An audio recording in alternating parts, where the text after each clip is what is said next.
नमस्कार.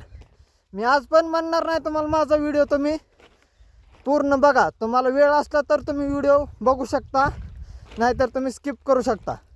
मी आधी सर्वांचं धन्यवाद देतो, ज्यांनी मला सबस्क्राईब केलं, त्यांनी मला सपोर्ट केला, त्यांचा मी सल्यूट आहे भाई. तुम्ही जो मुलगा झिरो आहे ना त्याला तुम्ही सपोर्ट करताय म्हणजे तुम्ही पण खूप मोठे मनाचे मालक आहेत. परत एकदा मी धन्यवाद तुमचं. आणि आपल्या चॅलेंजचा 7वा दिवस कंप्लीट होत आला आहे. आता आपलं फिजिक पण चांगलं होतं आहे, आपला आत्मविश्वास पण वाढला आहे, बोलण्याचा वाढत चालल्या प्रत्येक गोष्टी.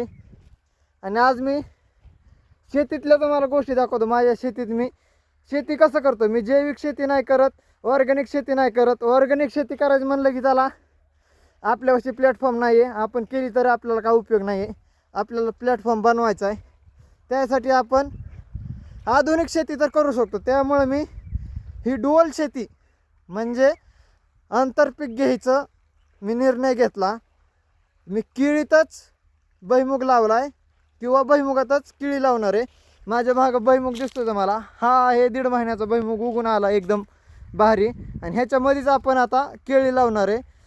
मी असं अंतर ठेवलं आहे, अशी नियोजन केलं आहे की भुईमुगाला केळीचा त्रास होणार नाही आणि केळीला भुईमुगाचा त्रास होणार नाही. कोणालाच कोणाचा संबंध येणार नाही. मी अशी नियोजन करून ठेवलं आहे. तर तुम्हाला हे मी कसं सक्सेसफुल आणि यशस्वी करतो आहे ना हे पाहायचं असेल ना तर तुम्ही चॅनलला सबस्क्राईब करा. हे म्हणजे तुम्हाला डेली आपले व्हिडिओ येतील. आणि आता आपण हे तर सक्सेस करणार आहे. इथं आपण भुईमुगाचा प्रयोग केला आहे. आपल्या दुसऱ्या रानात आपण कांद्याचा प्रयोग केला आहे.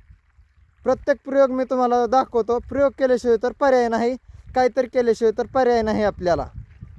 तर माझे व्हिडिओ आवडले असतील तर लाईक आणि शेअर सबस्क्राईब नक्की करा बरं का.